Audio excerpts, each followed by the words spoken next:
इस कार्यक्रम के पुण्यार्चक हैं गुणायतन परिवार। गुणायतन परिवार द्वारा भोपाल में बड़ी सार्थक पहल की गई है, जिसमें बच्चों को संस्कार युक्त और गुणवत्तापूर्ण शिक्षा देने का मौका मिल रहा है। ये बच्चों की व्यवस्था की गई है, जिसमें 6वीं 7वीं के बच्चे इस साल लिए जाएंगे और 11वीं 12वीं और सीए फाउंडेशन के बच्चों को यहाँ रखा जाएगा। ये मेधावी छात्रों को प्रावीण्य के आधार पर उसे प्रविष्टि मिलेगी। पूरे देश भर से प्रविष्टियाँ आएगी।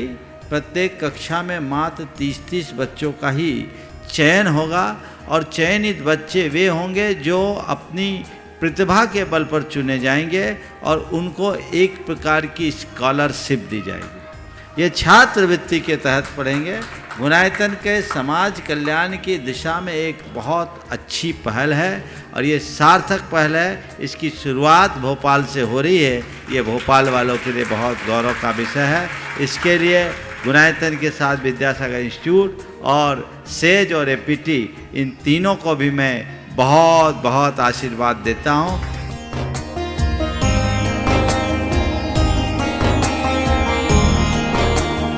एक आदर्श और व्यवस्थित दिनचर्या का लक्ष्य प्राप्ति में बहुत बड़ा योगदान होता है।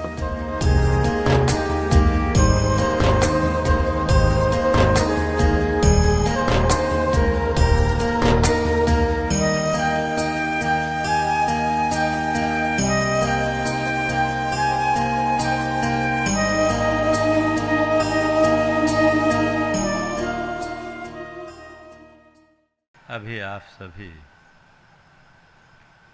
डॉक्टर सचिन जैन के माध्यम से, जो आपके नगर के एक प्रसिद्ध न्यूरोलॉजिस्ट चिकित्सक है।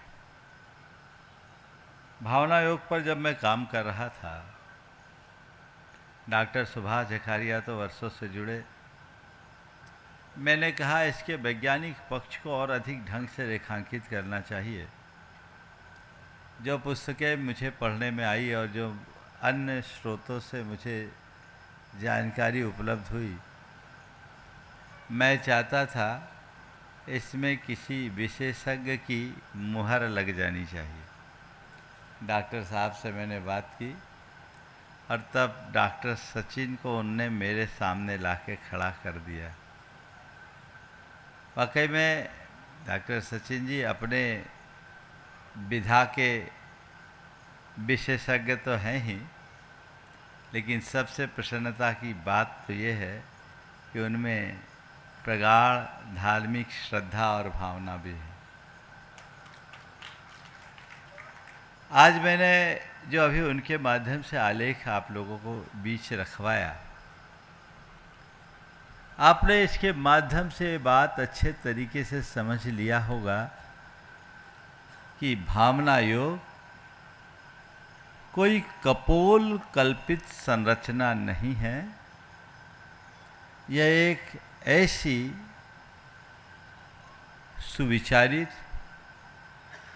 प्रमाणित साधना पद्धति है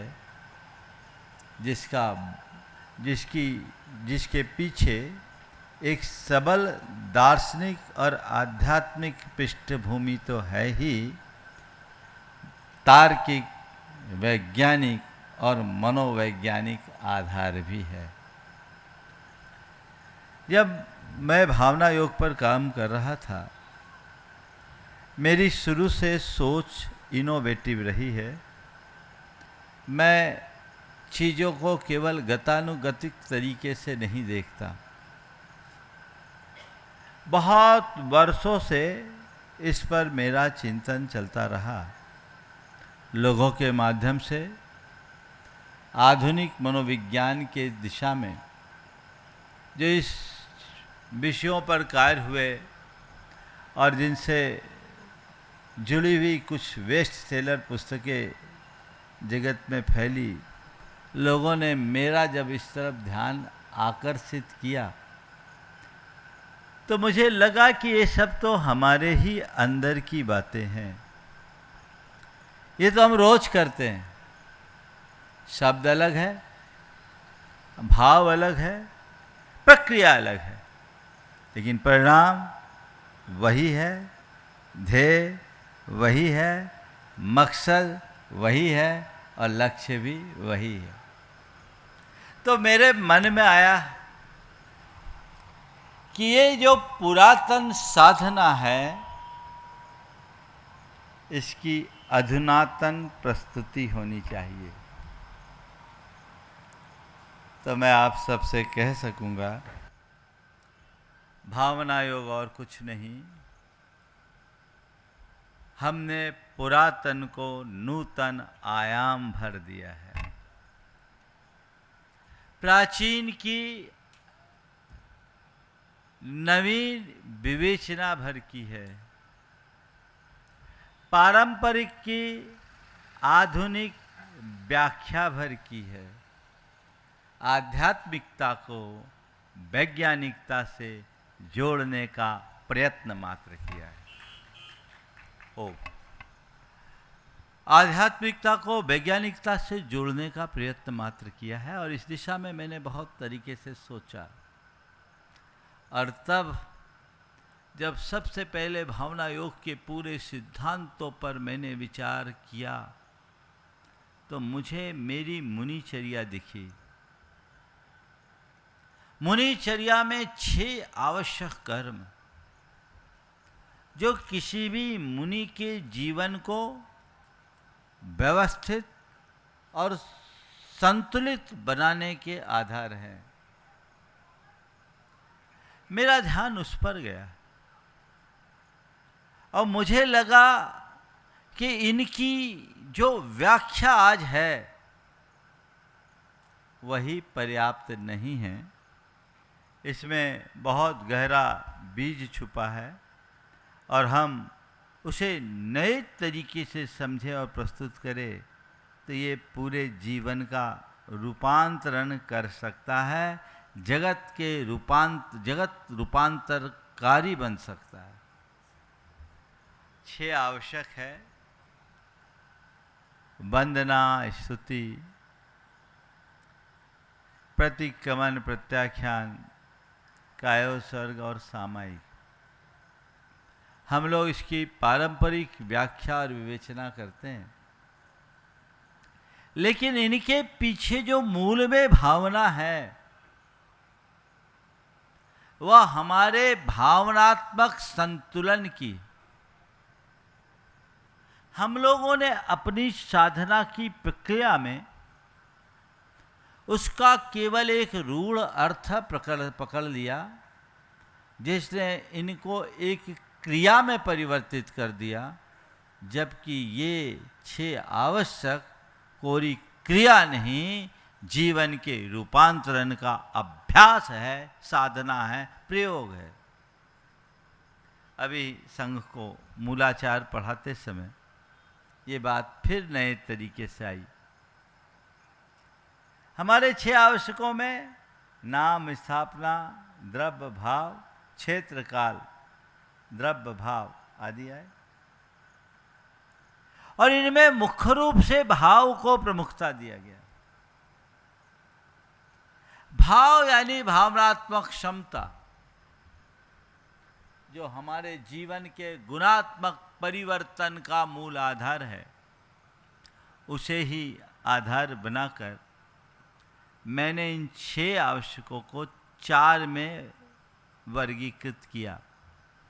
स्तुति और वंदना को प्रार्थना में, प्रतिक्रमण और प्रत्याख्यान जो हमारी साधना का बड़ा आधार है, इसे स्वतंत्र रूप से, और सामायिक और कायोत्सर्ग का अभिप्रेत एक है, इसलिए इन दोनों को हमने सामायिक में अंतर्गर्भित किया और मुझे लगा 4 रखा जाए ताकि ये 4 अनुयोगों का प्रतीक बन सके और हमारी 4 बातों से मेल बनाकर इस पूरे लोक में 4 चांद लगा सके। इसलिए हमने इसे 4 तक सीमित रखा। आज बात मुझे प्रार्थना की करनी। उसके पहले जब अभी डॉक्टर साहब ने आप सबके बीच बात रखी, उस पृष्ठभूमि को आप थोड़ा समझ लें। क्योंकि किसी आलेख को पढ़ते समय वो भी मैंने उनको अचानक बोला, खबर तो मुझे कल ही देनी थी पर व्यस्तता दे नहीं पाया। पर ये साबित हो गया कि डॉक्टर साहब को अचानक भी कुछ किया कहा जाए तो वो बखूबी पूरे नंबर प्राप्त कर सकते हैं। हालांकि उनको पहले से बोला गया होता तो शायद वो कोई पावर पॉइंट प्रेजेंटेशन देते। और मैं तो चाहूँगा डॉक्टर साहब, अगर आप प्रिपेयर्ड हो, बहुत व्यस्त हैं, मुझे मालूम है 2-2 महीने तक इनके पास नंबर नहीं लगता, लेकिन थोड़ा समय आप इन शिविरार्थियों के लिए निकालिए तो एक प्रेजेंटेशन आप मध्याह्न के सत्र में दे सकते हैं, जब आपको सुविधा हो, अनुकूलता हो, 12 तारीख के पहले। डॉक्टर साहब एक और आपको लेकर आना है। तो मैं आपसे ये कह रहा था कि इसको आप सुने समझे जो सीधे अपने दिमाग में उतरे। हमारे मस्तिष्क में मुख्य रूप से 3 भाग हैं, है तो बहुत, लेकिन एमिगडाला और एमिगडाला के बाद नाम भूल रहा हूँ क्या, प्रीफ्रंटल कॉर्टेक्स और हिपोकैम्पस, ये तीनों चीज़ें अपना काम करती है। अभी आपने सुना एमिगडाला हमारे मस्तिष्क का एक पार्ट है जो बहुत छोटा सा है पर बहुत महत्वपूर्ण, बादाम के आकार का, लेकिन ये चीज़ों को ग्रहण करता है और हमारी जो एक मूलभूत भावनाएं उन्हें उभारता है। प्राय सब तरह की नकारात्मकताओं को जन्म वो देता है। तनाव, चिंता, क्रोध, डर, उदासी, हताशा, ये सब उसके अंतर आते हैं। और इसके कारण जो अभी एक शब्द आपने सुना, फाइट और फ्लाइट, लड़ो या भागो, ये जो बात आती है, जो संस्कारवश हमारे साथ जुड़ती है, कोई भी परिस्थितियाँ हमारे जीवन में बनती है तो सबसे पहला रिएक्शन एमिगडाला करता है। उन परिस्थितियों से हमारा जो प्रीफ्रंटल कॉर्टेक्स है वो चीज़ों को नियंत्रित और संतुलित करता है, लेकिन जब एमिगडाला ज़्यादा सक्रिय हो जाता है तो प्रीफ्रंटल कॉर्टेक्स का फंक्शन वीक पड़ने लगता है, कमज़ोर करने पर लगता है, और उससे हमारा भावनात्मक संतुलन बिगड़ जाता है। और हिपोकैम्पस जो हमारी मुख्य रूप से स्मृति आदि को जोड़ता है, यह वैज्ञानिक शोधों से स्पष्ट हो गया कि जब हम प्रार्थना करते हैं, ध्यान करते हैं या प्रतिक्रमण आदि करते हैं तो उससे हमारा जो मस्तिष्क का प्रीफ्रंटल कॉर्टेक्स का भाग है वो बहुत ज़्यादा सक्रिय हो जाता है और वह हमारे एमिगडाला से प्राप्त संदेशों को फिल्टर कर सकता है, नियंत्रित कर सकता है, संतुलित कर सकता है। और इसके बाद जब प्रीफ्रंटल कॉर्टेक्स अपना काम करना शुरू करता है तो हमारे शरीर में जो अनेक प्रकार की अंतःस्रावी ग्रंथियां हैं, जिनसे अनेक प्रकार के जैव रसायनों का स्राव होता है, वो अपना काम करने लगती है। खासकर पिट्यूटरी ग्लैंड, एड्रिनल ग्लैंड आदि आदि जो मुख्य ग्रंथियां हैं, वो ग्रंथियां भी हमारे अनुकूल काम करने लगती है। कुछ विशेष प्रकार के रसायनों का भी स्राव हमारे मस्तिष्क में होने लगता है। उनमें से सेरोटोनिन, डोपामाइन जैसे जो ऐसे रसायन हैं जो हमारे अंदर, जिसे बहुत सुखकारी रसायन के रूप में जाना जाता है, जो हमारे जीवन पर अपना सकारात्मक प्रभाव डालते हैं। इसके उलट कॉर्टिसोल जो हमारे जीवन में नकारात्मक प्रभाव डालता है, जो हमें भय और हताशा से भर देता है, उनको नियंत्रित करते हैं। हमारे मस्तिष्क में विभिन्न प्रकार की तरंगें उत्पन्न होती है, जिसमें खासकर अल्फा तरंगे जो हमें सबसे ज़्यादा आनंद से भरती है, उनकी सक्रियता इस तरह की भावनात्मक स्थिति में बढ़ जाती है। तो कुल मिलाकर के उसका परिणाम हमारे सामने आता है। आज जितने भी लोग भावना योग कर रहे हैं वो श्रद्धा से कर रहे हैं। उनमें बहुत कम लोग हैं जो विज्ञान के विद्यार्थी होंगे, लेकिन वो भावना योग करते हैं, उसका परिणाम सामने आता है। मुझे ये कहने में बड़ी प्रसन्नता है कि जो आप परिणाम बता रहे हैं, विज्ञान उन सब पर मुहर लगा चुका है। वैज्ञानिकों ने अपनी मुहर लगा दी है। वो परिणाम जब सामने उभर कर आता है तो हम अपनी बात को और वजनदारी से रखने में सक्षम हो जाते हैं। आज मैं आपसे भावना योग के प्रथम चरण प्रार्थना के विषय में कहूँगा, और ये पूरी चीज़ें भावना योग आत्म साक्षात्कार का मार्ग उसका दूसरे अध्याय में विवेचित है। आप लोगों को पुस्तक मिलेगी और बहुत ही तथ्यात्मक तरीके से संक्षेप में सारी बातें हैं। मैं इसकी सारभूत बातें आपको बता रहा हूँ ताकि आप जब कभी भी प्रार्थना करें और कराएं तो उसे बहुत व्यवस्थित तरीके से प्रस्तुत कर सके। हम कोई भी कार्य या क्रिया को जब केवल किसी की प्रेरणा से करते हैं तो उसका परिणाम अलग होता है, और जब उसके विषय में कुछ जानकारी प्राप्त करके करते हैं तो उसका परिणाम अलग होता है। जैसे जैसे ज्ञान बढ़ता है हमारी श्रद्धा और प्रगाढ़ होते जाती है, और जब श्रद्धा प्रगाढ़ होती है तो हमारा भावनात्मक रुझान भी बढ़ जाता है। बात प्रार्थना की है। जब कभी भी हम प्रार्थना करते हैं, प्रार्थना शब्द आते ही क्या करो, प्रे करो। तो प्रे करो यानी कुछ खास प्रकार के मंत्रों का, शब्दों का प्रयोग करो और किसी उच्च शक्ति के सामने अपनी झोली फैलाकर उससे कुछ मांगो, है ना। ये प्रार्थना का बड़ा स्थूल रूप है। भावना योग में जिस प्रार्थना की बात आप सबसे की जा रही है, यहाँ किसी से कुछ मांगना नहीं है, और यहाँ कोई परंपरागत स्तवन शब्द मंत्र का कोई प्रयोग नहीं।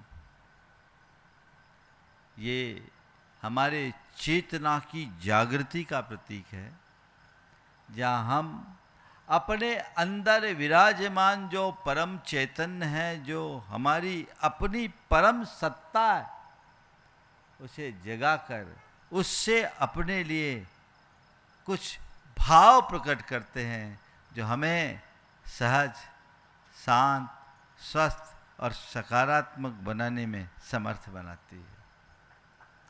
अगर दूसरे शब्दों में पूछे तो मैं एक कह सकता हूँ प्रार्थना क्या है।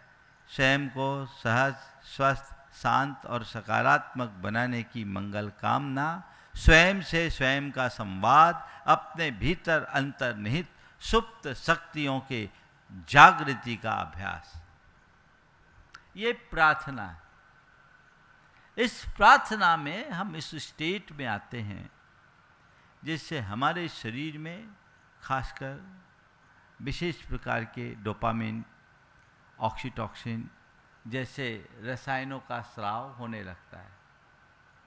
सेरोटोनिन, ऑक्सीटोसिन और आपके जाकर डोपामिन, ये रसायन ऐसे स्रवित होते हैं जो हमारे अंदर एक बड़ा बदलाव लाता है। प्रार्थना के भाव से हमारे शारीरिक स्थिति में परिवर्तन, हमारी मानसिक स्थिति में परिवर्तन, हमारी आध्यात्मिक स्थिति में भी परिवर्तन, हमारे व्यवहार की स्थिति में भी परिवर्तन आता है, और हमारे कर्म भी परिवर्तित होते हैं। मैं अभी आपको इन सब चीज़ों के बारे में बताना चाहूँगा। अब जैसे सबसे पहले हम प्रार्थना करते हैं। प्रार्थना में जब आप शब्द कहते हैं, हे प्रभु मुझे ऐसी शक्ति दे कि मैं सहज, स्वस्थ, शांत और सकारात्मक जीवन जी सकूं। इसका मतलब क्या है? मैं खुद में प्रभु हूं, पहले इस बात का एहसास करो। मेरा प्रभु मेरे भीतर है जो अभी सोया हुआ है, उसे जगाना है। और उसे जगा करके मैं अपने अंदर ऐसा कमांड डालता हूं जो मुझे सहज, स्वस्थ, शांत और सकारात्मक बनाने में सक्षम बनाता है। जब हम बार बार ये बातें दोहराते हैं, मैं सहज रहूं, मैं सहज रहूं, मैं सहज रहूं, मैं सहज रहूं, मैं शांत रहूं, मैं शांत रहूं, मैं शांत रहूं, मैं सकारात्मक रहूं, ये जो बातें हम बार बार दोहराते हैं, एक प्रकार का ऑटो सजेशन है। इससे अभी आपने सुना एक न्यूरल पाथवे बनता है। न्यूरल पाथवे क्या है? मिट्टी पर चलो, रोज रोज चलो तो वहीं पगडंडी बनती है। 4-6 दिन ही एक ही जगह से चलते जाओ तो क्या होती है? पगडंडी बन जाती। ऐसी हमारे मस्तिष्क की संरचना है। हम कोई काम करते हैं, बार बार उसको थोड़े दिन दोहराते हैं तो वो ही एक रास्ता बन जाता है, और फिर मस्तिष्क अपने पास प्राप्त सूचनाओं को उसी रास्ते से ले जाता है। फिर वही हमारा स्वभाव बन जाता है, वही हमारी आदत बन जाती, वही हमारी प्रवृत्ति बन जाती। तो हम अगर कोई नया रास्ता बनाना है तो नया रास्ता बनाने में इन बातों को बार बार दोहराने से नया रास्ता बन जाता है। इसी का नाम है न्यूरल पाथवे। विज्ञान की भाषा आप कितना समझेंगे मुझे नहीं मालूम, लेकिन अब आपको समझ में आ रहा है ना कि मस्तिष्क की प्रक्रिया क्या है, प्रणाली क्या है, वो अपना काम कैसे करती। तो इस तरीके से चीज़ें अपना काम करती है और वो बहुत इफेक्टिव होती है। इससे क्या होता है? हमारे विचारों की दिशा बदलती। सबसे पहली बात, जब हम प्रार्थना से भर जाते हैं तो हमारे विचार बदलते हैं, हमारे अंदर सकारात्मकता आती है, हमारे अंदर की नकारात्मकता नष्ट होती है, निराशा, हताशा, भय, चिंता, क्षोभ और चिड़चिड़ापन की जो वृत्तियां हैं वो खत्म हो जाती है। उसकी जगह सकारात्मकता, आशा, विश्वास और आपके जाकर के प्रसन्नता, क्षमा, करुणा जैसे भाव अंदर विकसित होने लगते हैं। आत्मविश्वास बढ़ता है, अपने कार्यों को करने की उमंग बढ़ती है। तो हमारे विचारों में बहुत बड़ा परिवर्तन आता है, सोचने का तरीका ही बदल जाता है एक नए रास्ते से, क्योंकि हमने एक नया न्यूरल पाथवे निर्मित कर दिया। समझ गए? देखिए, कहीं पानी बहाया जाता है ना, तो आप देखिए पानी बहे तो एक बार, 2 बार कहीं से पानी बहे, तो जब बहना शुरू होता उसके बाद जब भी पानी बहाओ, पानी वहीं से बहेगा, है ना। तो जैसे बाहर आप पानी बहाते हैं, ढोलते हैं, तो पानी अपना एक रास्ता बना लेता, उसी से चलता, फिर इधर उधर नहीं जाएगा। ऐसी हमारे मस्तिष्क की ऐसी प्रवृत्ति है, एक बार वो जो लाइन बना लेता उसी पर चलता है। तो हम फिर पूरी जिंदगी धर्म करने के बाद भी जहाँ के तहाँ रह जाते हैं, क्योंकि हम धर्म को एक क्रिया की भांति करते हैं, जबकि उसे एक प्रक्रिया बनाना है, एक प्रयोग की तरह जो परिवर्तनकारी हो। तो जब हम इस तरीके से प्रार्थना करते हैं तो एक नया पाथवे बना, नया रास्ता बना, नई दिशा बनी, और जब नया रास्ता होगा हमारे विचारों की दिशा बदलेगी। ठीक, विचारों की दिशा बदलेगी तो शब्दों की भी दिशा बदल जाएगी, आपकी बोली और भाषा में परिवर्तन हो जाएगा। आप देखिए, कोई व्यक्ति बहुत हताश, निराश, चिंतित, शोकमग्न और नकारात्मकता से भरा आदमी है, उससे आप बात करोगे, दूर भी बात करोगे, फोन पर भी बात करोगे, तो उसकी बोली सुनकर क्या हो, क्या बात है, आज परेशान हो क्या? हाँ, कोई तकलीफ तो नहीं है, मिलेगा। उसकी भाषा में हताशा दिखेगी। वो अंदर से टूटा है तो उसकी बोली भी टूटी हुई निकलेगी, निकलती है। इसके उलट कोई दूसरा व्यक्ति, विजय, कोई दूसरा व्यक्ति, इसको पूरा करना, कोई दूसरा व्यक्ति जो बहुत प्रसन्नता से भरा है, सकारात्मकता से भरा है, किसी कार्य में सफलीभूत होकर आया है, उससे आप बात करेंगे तो उसके शब्दावली में क्या झलकेगा? प्रगाढ़ आत्मविश्वास, प्रबल उत्साह, अच्छी उमंग और नया उल्लास का भाव, है ना। उसकी बोली में विजय का गान दिखेगा। क्यों? उसके अंदर सकारात्मकता है। तो जब हम भावना योग के इस प्रयोग से अपने भीतर बदलाव करेंगे तो हमारे विचारों में बदलाव आएगा, हमारी भाषा में बदलाव आएगा, फिर कार्य की दिशा बदलेगी, कार्य की दिशा बदलेगी। जब व्यक्ति हताश निराश होता, कोई काम करने का हिम्मत ही नहीं कर पाता, कोई निर्णय लेने में सक्षम नहीं होता। आप कैसे करें, उसे डर लगता है, आप करेंगे तो कहीं गड़बड़ ना हो जाए। लेकिन जब व्यक्ति के मन में सकारात्मकता आ जाती है, सबसे पहले आत्मविश्वास जगता है, और आत्मविश्वास से भरा हुआ व्यक्ति बड़े बड़े कार्य को भी चुटकियों में करने की हिम्मत रखता है, फटाफट निर्णय लेता है। वो छोटा सोचता नहीं तो उसके कार्य भी छोटे नहीं होते हैं। उसकी सोच बड़ी होती है, काम बड़ा होता है, तो अंजाम भी बड़ा होता है।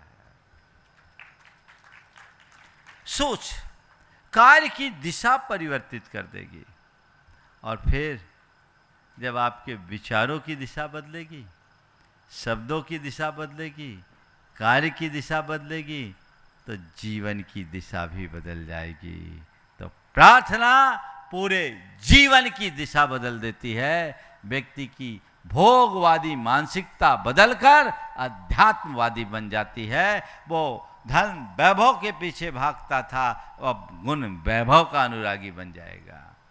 उस व्यक्ति के अंदर एक अलग प्रकार की आध्यात्मिक क्रांति उत्पन्न होती है, जो समग्र जीवन को बदल डालती है।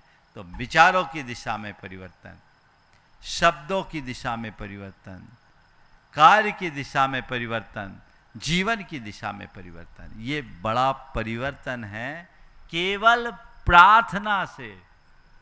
अभी पूरे करोगे तो होगा ही, बशर्ते जीवंत प्रार्थना हो, जड़ प्रार्थना नहीं। आप लोग तो भगवान के सामने जो स्तुतियां भी पढ़ते हो ना, वो कैसे पढ़ते हो आप ही जानो। एक जगह भगवान का निर्वाण कल्याण कांड चल रहा, निर्वाण कल्याणक था। उस मंदिर में हर भगवान के निर्वाण कल्याणक मनाने की परंपरा थी, और निर्वाण कांड पढ़ा जाता है। तो निर्वाण कांड पढ़ने में एक अम्मा जी थी, उनकी आवाज़ कुछ ज़्यादा ऊंची थी, सबके बीच उन्हीं की आवाज़ सुनाई पड़ रही थी। और वो बोलते बोलते बोल गई, 2 बलभद्र मुफ्त में गए। लाइन है, 2 बलभद्र मुकति में गए। उनने क्या बोल दिया, 2 बलभद्र मुफ्त में गए, तो मैंने सोचा इनकी पूजा भी मुफ्त में गई। ये जड़ प्रार्थना है, इससे कुछ नहीं होगा। हम लोग पूजा प्रार्थना आराधना करते हैं केवल इस भाव से कि इससे हम कुछ पुण्य पाएंगे। मैं आपसे कहता हूं, प्रार्थना करो इस भाव से कि ये प्रार्थना जीवन को पुण्य बनाएगी। पुण्य कमाने के लिए प्रार्थना करने में मजा नहीं है, पुण्य बनाने के लिए प्रार्थना करो, जीवन चमत्कृत होगा। वो जीवंत प्रार्थना, फिर तुम्हें कुछ जरूरत ही नहीं है। मैं सहज रहूं, मैं शांत रहूं, मैं स्वस्थ यानी केवल शरीर से नहीं, तन के स्तर पर, मन के स्तर पर और चेतना के स्तर पर स्वस्थ रहूं। वास्तविक स्वास्थ्य क्या है? स्व में स्थिर होना ही स्वास्थ्य की उपलब्धि है। पर से हट जाऊं, ऐसा स्वास्थ्य मेरे अंदर है, मेरे अंदर शांति हो, मेरे अंदर सहजता हो, मेरे अंदर सकारात्मकता हो। ये प्रार्थना, ये भावना, भाव और ये तुम्हारे जीवन में आ जाए, सहजता, शांति, स्वस्थता और सकारात्मकता, तो चाहिए क्या? बोलो, इसके अलावा कुछ चाहिए? जिसके जीवन में ये चार आ गए, उसने अपने जीवन में 4 अनुयोग का सार पा गया, 4 वेदों का सार पा लिया। सबका तो यही सार है, इसे अपने जीवन में घटित करने की कोशिश करना चाहिए। तो ये अंतर मन की पुकार है, उसके लिए इन शब्दों को बहुत सीमित शब्दों में बार बार एक ही बात को दोहराओ। और जब मैं सहज रहूं, मैं आपको बोलता हूं, हे प्रभु मुझे ऐसी दृष्टि दो कि मैं सहज, शांत, स्वस्थ और सकारात्मक जीवन जी सकूं। मैं सहज रहूं, मैं सहज रहूं, मैं सहज रहूं। ये मंत्र तो आप पढ़ रहे हैं, लेकिन इसके साथ विजुअलाइज करो।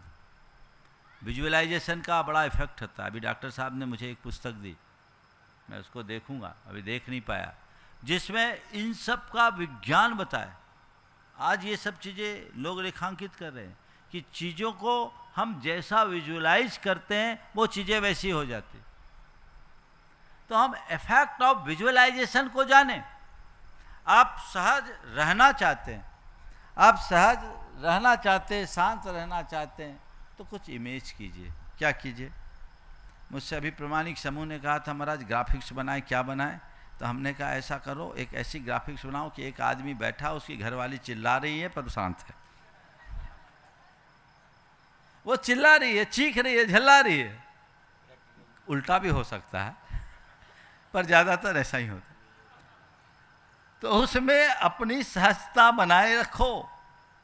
कुल मिलाकर आप अपनी ऐसी इमेज की कल्पना करो, ये तो मैं विनोद में बोल रहा हूं, कि प्रतिकूलताएं चारों तरफ है, फिर भी मैं स्टेबल हूं। मेरी सहजता में कोई दिखावा नहीं, कोई बनावटीपन नहीं, जो है सब साफ, पारदर्शी। सुख और दुख में, मान अपमान में, हानि और लाभ में, जीवन मरण में, संयोग वियोग में एक रूपता, पाने खोने में एक रूपता, ये सहजता है। अभी क्या होता है? पल में मासा, पल में तोला, क्षण में उतार, क्षण में उभार, ये चीजें होते रहती, अप डाउन्स। ये जो उतार चढ़ाव है वो हमें अंदर से तोड़ देता है, कमजोर करता है, व्यग्र और बेचैन बना देता है। अंदर की व्यग्रता और बेचैनी को दूर करने के लिए सहजता का अभ्यास जरूरी है। यह अभ्यास पूरे जीवन में बड़ा व्यापक बदलाव करता है। इसी तरह मैं सहज रहूं तो ऐसी ऐसी छवि अपनी खुद की देखो कि तुम्हारे सामने तुम्हारा वो सहज चेहरा खड़ा है, तुम्हारा वो शांत चेहरा, हंसता मुस्कुराता चेहरा, प्रसन्नता से भरा चेहरा, वो तुम्हारे सामने। अपने आप को सकारात्मक रूप में देखने की कोशिश करें। आप जितना ज़्यादा विजुअलाइज करेंगे, चीज़ें उतनी अधिक प्रभावी होगी। क्योंकि आप सब भावना योग के अभ्यासी नहीं, भावना योग का अभ्यास कराने वालों में शामिल हैं, तो आपको ये चीज़ें समझनी होगी। और जब कभी भावना योग कराएं तो सामने वालों को ऐसा इंस्ट्रक्शन या दिशा निर्देश भी देना सीखना चाहिए। ये आप खुद करेंगे तभी औरों को दे पाएंगे। तो ये भावना योग का हमारे ऊपर प्रभाव है, जिससे हमारे जीवन में व्यापक असर होता है। इससे हमारी मस्तिष्क की सक्रियता बढ़ जाती है, अच्छे हार्मोन्स का स्राव होता है, शरीर के स्वास्थ्य में सुधार होता है और हम अपने ऊपर नियंत्रण लाने में समर्थ बनते हैं। आत्मनियंत्रण और सहिष्णुता में वृद्धि हो जाती है, टॉलरेंस पावर और बढ़ जाता है, वो लेवल हमारा बढ़ जाता है। ये चीज़ें हम अपने अंदर घटित कर सकते हैं, विकसित कर सकते हैं और इनको और अधिक जागृत कर सकते हैं, इसका रस ले सकते हैं। तो ये ऐसे प्रार्थना की बात आज आपसे मैंने की है संक्षेप में। तो ये प्रार्थना को हम समझें, प्रार्थना के महत्व को जानें, उसके वैज्ञानिक दृष्टिकोण को समझें और उसी अनुरूप आप नियमित प्रार्थना करते रहें तो जीवन बहुत व्यापकता से बदलेगा। हाँ, महाराज कह रहे कई बार आपने इस पर प्रवचन किया, प्रवचन तो है ही। मैं आप सबसे कहूँगा ये पुस्तक आप लोगों के हाथों में आएगी। अभी इसका केवल ISBN नंबर नहीं आया, इसलिए अभी आप लोगों तक नहीं मिला, 1-2 दिन में आ जाएंगे। और ये पुस्तकें आप लोग पढ़िए नहीं, इनको घोटिए।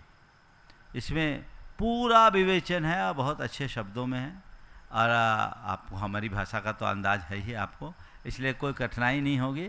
और आप पढ़िए और बहुत आनंद से इनको पढ़ करके घोट लीजिए, ये जीवन में उपयोगी होगी। और न केवल खुद पढ़िए, आप सबकी ये जिम्मेदारी है कि आप भावना योग के ध्वजवाहक बने, भावना योग को के प्रसार में अपना योगदान दें, अधिक से अधिक लोगों तक पहुंचाएं। ये केवल जैनों तक नहीं, जन जन तक पहुंचाएं, ताकि लोग हमारी इस सांस्कृतिक विरासत को पहचान सके, हमारी इस परंपरागत साधना को जान सके।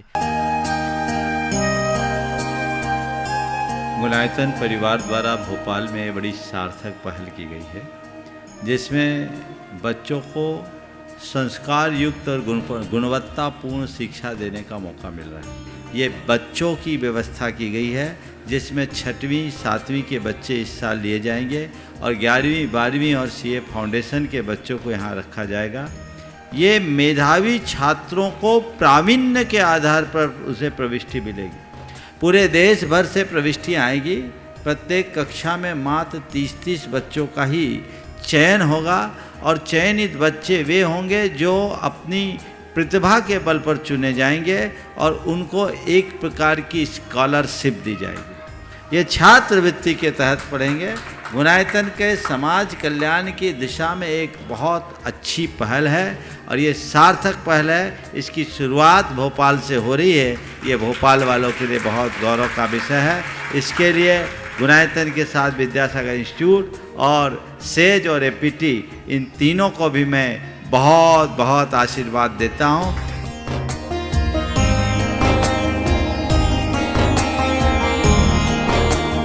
एक आदर्श और व्यवस्थित दिनचर्या का लक्ष्य प्राप्ति में बहुत बड़ा योगदान होता है।